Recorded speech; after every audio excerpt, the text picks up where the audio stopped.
हाँ तो दोस्तों, इसके पहले मैंने काफ़ी सारी वीडियोज़ अपने चैनल पे डाल चुका हूँ और काफ़ी सारी चीज़ें मैंने कवर की हुई हैं और मैंने काफ़ी सारी चीज़ें आपको बता चुका हूँ अपने चैनल पे। तो आप ये ध्यान रखिएगा कि अगर आप शुरुआत से वीडियोज़ को नहीं देखते हैं तो सारी वीडियो को आप देखिए, तभी आपका सारा डाउट जो है क्लियर हो पाएगा। अन्यथा आप नहीं तो आपको थोड़ी बहुत समस्याएं आ सकती हैं, ठीक है ना। तो चलिए हम वीडियो को आज स्टार्ट करते हैं। आज हम बात करने वाले हैं, जैसा कि आपने थंबनेल में देख ही लिया होगा, कि पास्ट प्रेजेंट परफेक्ट टेंस किस तरीके से होते हैं, किस तरीके से इसमें हेल्पिंग वर्ब और जो है चीज़ें लगाई जाती हैं, और नकारात्मक वाक्य किस तरीके से होते हैं, प्रश्नवाचक वाक्य किस तरीके से होते हैं। तो यानी कि आपको मैं इसमें बता दूंगा कि प्रेजेंट परफेक्ट में जो इंट्रोगेटिव और नेगेटिव सेंटेंसेस होते हैं वो भी मैं कवर कर दूंगा इसमें, और इसकी मैं सारी नॉलेज भी आपको दे दूंगा इस वीडियो में। चलिए वीडियो में बने रहिए और सारी जानकारी आप यहाँ पे पाइए। तो चलिए वीडियो को स्टार्ट करते हैं। स्वागत है आपका ओनली इंग्लिश चैनल में, और आज के इस वीडियो में हम बात करने वाले हैं प्रेजेंट परफेक्ट टेंस के बारे में। तो प्रेजेंट मीन्स होता है वर्तमान, मैंने आपको ये तो बता ही दिया है। प्रेजेंट मीन्स होता है वर्तमान, ठीक है ना। परफेक्ट मीन्स होता है पूरा होना। परफेक्ट मीन्स वैसे तो होता है पूरा होना, वैसे इस क्रिया में अगर हम यहाँ पे प्रेजेंट परफेक्ट टेंस की बात करें तो यहाँ पे होता है मुख्य क्रिया में पूरा होने का अर्थ होता है। जो इसकी जो क्रिया होती है, क्रिया का मतलब होता है जो करता है। कर्ता का मतलब ये होता है जो आदमी कर रहा होता है उसकी वो क्रिया होती है। जैसे कि वह जा चुका है, तो उसकी जो क्रिया है वो जाना है। वो क्या कर चुका है, जा चुका है, यानी कि उसके क्रिया में पूरा होने का अर्थ आ चुका है, ठीक है ना। उसके क्रिया में पूरा होने का अर्थ आ रहा है, तो वहाँ पे पूरा होने का अर्थ आ रहा है, तो यहाँ पे आपको समझ जाना है कि प्रेजेंट परफेक्ट टेंस है यहाँ पे, ठीक है ना। और प्रेजेंट परफेक्ट टेंस को अच्छे तरीके से समझाता हूँ मैं आपको नीचे रूल्स बता के अच्छे तरीके से। और टेंस मीन्स काल होता है, यह तो पता ही है। गो मीन्स होता है जाना, ठीक है ना। गो मीन्स होता है जाना, और गो टाइप की मैं क्रिया लेके यहाँ पे आपको समझाऊंगा। तो आपको लगाना होता है हैज़ और हैव, ठीक है ना। जैसे वह जा चुका है तो ही हैज़ गॉन, वे जा चुके हैं दे हैव गॉन। आपको ये देखना है, सिंगुलर है तो हैज़ उसके साथ लगाना है, प्लूरल है तो आपको हैव लगाना है, प्लस क्रिया की थर्ड फॉर्म आपको लगानी होती है। यानी कि जो वर्ब होती है उसकी आपको थर्ड फॉर्म याद होनी चाहिए। आपको वर्ब की थर्ड फॉर्म अगर नहीं पता है तो मैं कोशिश करूँगा कि कल जो मैं वीडियो बनाऊँगा उसमें जो मेन वर्ब हैं उसका मैं थर्ड फॉर्म कल के वीडियो में पब्लिश कर दूँगा, ठीक है ना। कल की वीडियो में ऐसे बनाऊँगा कि वर्ब जितने भी हैं उनकी मैं सारी आपको जानकारी दे पाऊँ, और मेन वर्बों को मैं कवर कर दूंगा जो कि ज़्यादातर यूज होते हैं, और सारे चीज़ों को मैं फर्स्ट सेकंड थर्ड फॉर्म और आईएनजी फॉर्म उसका क्या होता है मैं सारा कुछ क्लियर कर दूंगा। चलिए कल के वीडियो में वो भी आपको क्लियर मिल जाएगा। अभी तो प्रेजेंट परफेक्ट टेंस का जो कल का जो पार्ट आने वाला है उसमें, कल क्या, कल तो मान लीजिए मैं सब प्रेजेंट सॉरी मैं कल फर्स्ट सेकंड थर्ड फॉर्म और आईएनजी फॉर्म सारा बता दूंगा जो मेन क्रियाएं हैं। उसके बाद प्रेजेंट परफेक्ट टेंस का और थोड़ा पार्ट बाकी है, तो वो अगली वाली वीडियो में मैं कवर करूँगा। जैसे कि ऐसे सेंटेंसेस कभी आ जाते हैं कि जैसे मैंने ताजमहल अभी तक नहीं देखा है, ठीक है। तो इसमें जो अभी तक की मीनिंग होती है वो सारी मीनिंग, और ऑलवेज हो गया, सम टाइम, सेल्डम, ये सब चीज़ें काफ़ी सारी उसमें मीनिंग्स हैं, वो सारा मैं कवर कर दूंगा आने वाली वीडियो में, यानी कि कल के बाद वाली वीडियो में। तो वीडियो को आप देखते रहिए लगातार, तभी जो है चीज़ें आपको समझ में आएंगी। हाँ तो इसके बाद मैं आपको क्लियर करना चाहूँगा, मैं आपको थोड़ा सा यहाँ पे हिंट बता दूँ कि आपको सिंगुलर के साथ हैज़, प्लूरल के साथ हैव, प्लस अगर नॉट हो तो क्रिया में नॉट लगाइए। ये आपको ध्यान रखना है कि क्रिया की जो थर्ड फॉर्म है, यानी कि जो आपको क्रिया जो उसमें कर रहा है वो, उसके पहले आपको नॉट लगाना होता है, ठीक है ना। जो क्रिया होती है उसकी थर्ड फॉर्म लगाने के पहले ही नॉट आपको लगाना होता है, अगर वाक्य में नहीं है तो, ठीक है ना। जैसे वह वहाँ नहीं जा चुका है, he has not gone there, ठीक है ना, इस तरीके से हो जाएगा। चलिए सिंगुलर में आपको हैज़, प्लूरल में है, प्लस नॉट हो तो नॉट लगाइए, नॉट नहीं हो तो छोड़ दीजिए, उसके बाद क्रिया की थर्ड फॉर्म लगाइए जो उसकी क्रिया हो, ठीक है। सिंपल सा है, कोई ज़्यादा बहुत सा परेशान होना नहीं है। हाँ, वाक्य की जो पहचान होती है उसमें लास्ट में होता है जा चुका है या गया, इस टाइप से होता है, ठीक है ना। चलिए एग्जाम्पल के थ्रू मैं शुरुआत करूँगा पहले एग्जाम्पल के साथ। तो वह यहाँ से जा चुका है, कौन, वह क्या कर चुका है, जा चुका है यहाँ से, ठीक है ना। तो ही हैज़ गॉन, मैंने आपको बताया है कि ही के साथ आपको हैज़ लगाना है। मैंने आपको बताया कि सिंगुलर ही होता है, ही सिंगुलर है, मैंने आपको पहले ही बता चुका है। और ही सिंगुलर है इसलिए यहाँ पे आपको हैज़ लगा देना होता है, ठीक है ना। सिंगुलर के साथ मैंने बताया कि हैज़ गॉन लगेगा, प्लूरल के साथ आपको हैव गॉन टाइप की क्रिया लगानी पड़ेगी, यानी कि हर जगह गॉन ही नहीं होगा, जो होगा यहाँ पे क्रिया, ठीक है ना। जैसे कि जो क्रिया होगी आपको वही लगाना है, ठीक है ना। वह सो चुका है, ही हैज़ स्लेप्ट, ठीक है ना। वहाँ पे फिर गॉन तो नहीं होगा, वहाँ पे सोना उसका काम है, तो वहाँ पे स्लेप्ट हो जाएगा, क्योंकि सोना का जो थर्ड फॉर्म होता है वो स्लीप, फर्स्ट फॉर्म स्लीप होता है, सेकंड फॉर्म स्लेप्ट और थर्ड फॉर्म भी स्लेप्ट होता है। स्लीप, स्लेप्ट, स्लेप्ट, ठीक है। और आईएनजी फॉर्म में स्लीपिंग हो जाता है।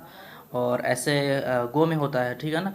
पहला फॉर्म गो का गो होता है, सेकंड फॉर्म वेंट होता है, थर्ड फॉर्म गॉन होता है। तो यहाँ पे आपको ये ध्यान रखना है कि आपको लगाना होता है गॉन, ठीक है ना।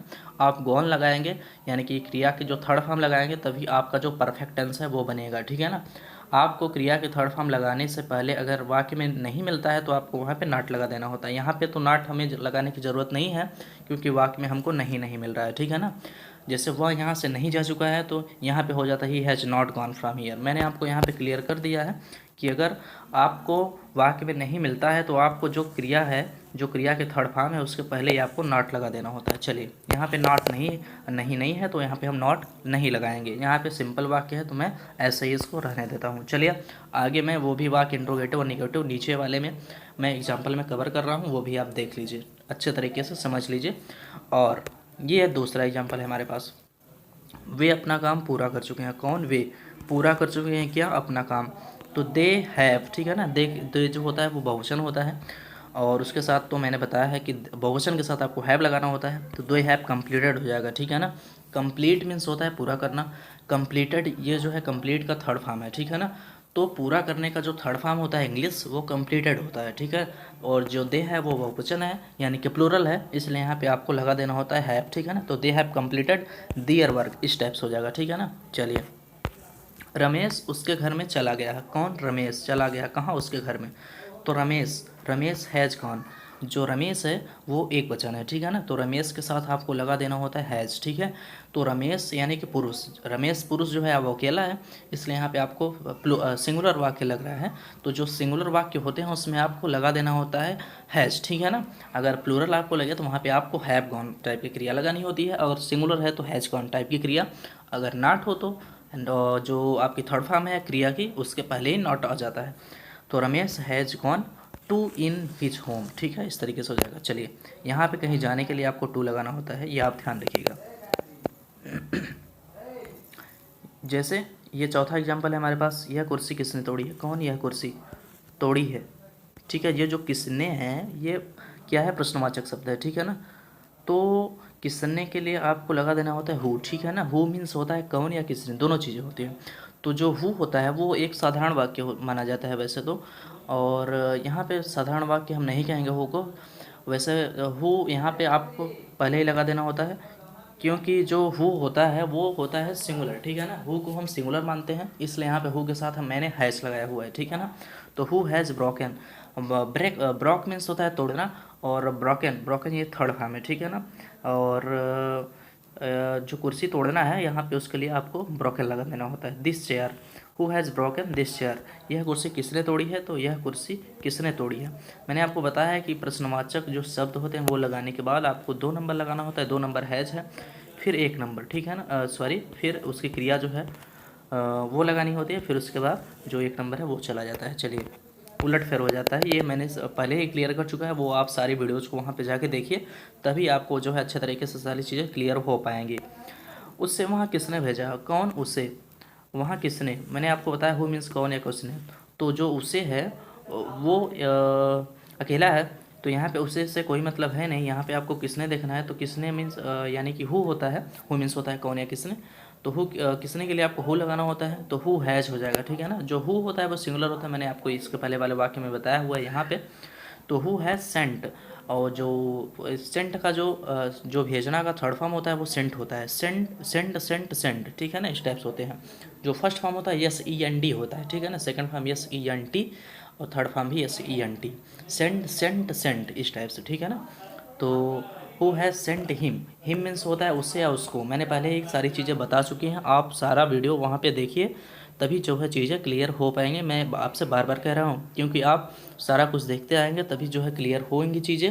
और मैं एकदम बेसिक से लेके चल रहा हूँ यहाँ पे, तो आप शुरुआत से ही देखिए, ज़्यादा विशेष टाइम आपको नहीं लगना है। बहुत सारी बड़ी बड़ी वीडियोज़ नहीं हैं, छोटी छोटी वीडियोज़ हैं, 15-20 मिनट की सभी वीडियोज़ हैं। तो आप थोड़ा टाइम निकाल के देखिए और चीज़ों को समझते आइए, तभी जो है यहाँ से अच्छे तरीके से आपकी चीज़ जो है वो क्लियर हो पाएगी। चलिए उसे वहाँ किसने भेजा है, तो है सेंट हिम देयर, ठीक है ना। देयर मीन्स होता है वहाँ, मैंने आपको बता दिया है पहले ही। तो उसने तुम्हें यहाँ नहीं बुलाया है, कौन, उसने। तो यहाँ पे आपको वाक्य में ये देखना है, प्रश्नवाचक शब्द तो कोई नहीं है। यहाँ पे जैसे हुआ था किसने, ठीक है ना, ये प्रश्नवाचक शब्द है।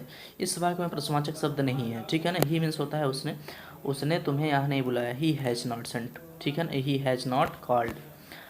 मैंने आपको बताया है कि जो क्रिया की जो थर्ड फॉर्म होती है, अगर उसके पहले नॉट है तो उसके पहले ही नॉट आ जाएगा, ठीक है ना। उस अगर वाक्य में नहीं है तो क्रिया की थर्ड फॉर्म लगाने से पहले ही आपको नॉट लगाना होता है। तो ही has not called you here, इस टाइप से हो जाएगा। चलिए आगे की एग्जाम्पल पे चलता हूँ। राजू ने अपना काम कर लिया है, कौन, राजू। राजू ने कर लिया है अपना काम, ठीक है ना, कौन, राजू। राजू ने कर लिया है क्या, अपना काम, ठीक है ना। तो राजू, राजू हैज़ डन। तो राजू एक वचन है, इसलिए यहाँ पे हैज़ लगा हुआ है। मैंने आपको बताया है कि अगर नॉट हो तो नॉट लगाइए यहाँ पे डन के पहले ही, यानी कि क्रिया की थर्ड फॉर्म के पहले ही। अगर नॉट नहीं है तो आपको नॉट नहीं लगाना है, सीधा आपको क्रिया की थर्ड फॉर्म लगानी है। तो Raju has done his work. Raju के लिए अपने में जो होता है वो ही जो होता है, और इसकी मैं वीडियोज़ जो है बना चुका हूँ पहले ही। तो आप वो वाली वीडियोज़ की जो वो वाली वीडियो मैं आपको आई बटन में दे दूंगा, वहाँ से आप जाके उसको भी वॉच कर सकते हैं। नहीं तो आप डायरेक्टली चैनल पे जाके भी वहाँ से आप देख सकते हैं कि किसी भी चीज़ के लिए अपने और स्वयं के लिए क्या होता है। जैसे अगर मैं उसे अपनी कार स्वयं देता हूँ, तो इसमें मैं के लिए होगा आई, और मैं के लिए अपने में जो होता है वो माई होता है। मैं के लिए जो स्वयं में होता है वो my self. I give him my car my self, इस तरीके से हो जाएगा, मैं उससे अपनी कार स्वयं देता हूँ। तो मैंने ऐसे यू का, दे का और ही का, सी का सारा कुछ मैंने अपना स्वयं में बताया हुआ है। और उसका जो लिंक, जो वीडियो है वो आई बटन में आपको मिल रही है, वहाँ से आप जाके देख सकते हैं। चलिए और अगला एग्जाम्पल हमारे पास है, क्या वो सो चुका है। मैंने आपको बताया है कि अगर वाक्य में क्या पहले आ जाए तो आपको जो क्रिया की दो नंबर होती है, जो आपका 2 नंबर होता है, सीधा सीधा जानिए, जो आपका 2 नंबर होता है वो 1 नंबर पे आ जाता है। ये 2 है, ये 1 पे आ गया, ये फिर ऐसे 2 1 अगर आप कर देते हैं तो आपका जो क्या का अर्थ है वो ऑटोमेटिकली आ जाता है, वह सो चुका है।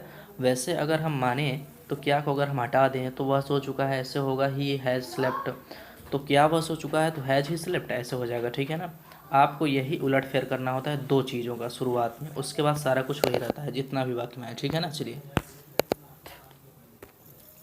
उन्होंने आज कौन सा काम किया है, और यहाँ पे आपको देखना होता है कौन सा विच होता है, और कौन सा काम, ये पूरा प्रश्नवाचक वाक्य, ठीक है ना। कौन सा के अगर आगे कुछ जुड़ा हुआ है चीज़ तो वो पूरा पूरा जो है प्रश्नवाचक में ही आता है, ठीक है ना।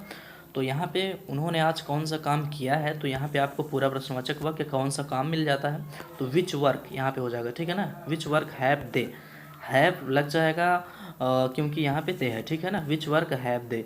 आपको मैंने बताया है कि प्रश्नवाचक शब्द अगर पहले आता है तो आपको जो हैव होता है या हैज जो भी क्रिया होती है, H M R, was, were, will, shall जो भी होती है यहाँ पे आ जाती है, यहाँ पे फिर उसके बाद 1 नंबर आता है, ठीक है ना। चलिए which work have they done, ठीक है, डन टुडे, टुडे मीन्स होता है आज। चलिए उन्हें वहाँ किसने काम दिया है, उन्हें वहाँ किसने काम दिया है।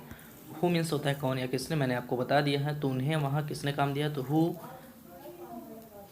हु हैज़, और हु के साथ आपको लगाना होता है हैज़। उसके बाद गिव मीन्स होता है देना, और गिव का जो थर्ड फॉर्म होता है वो गिवन होता है ना।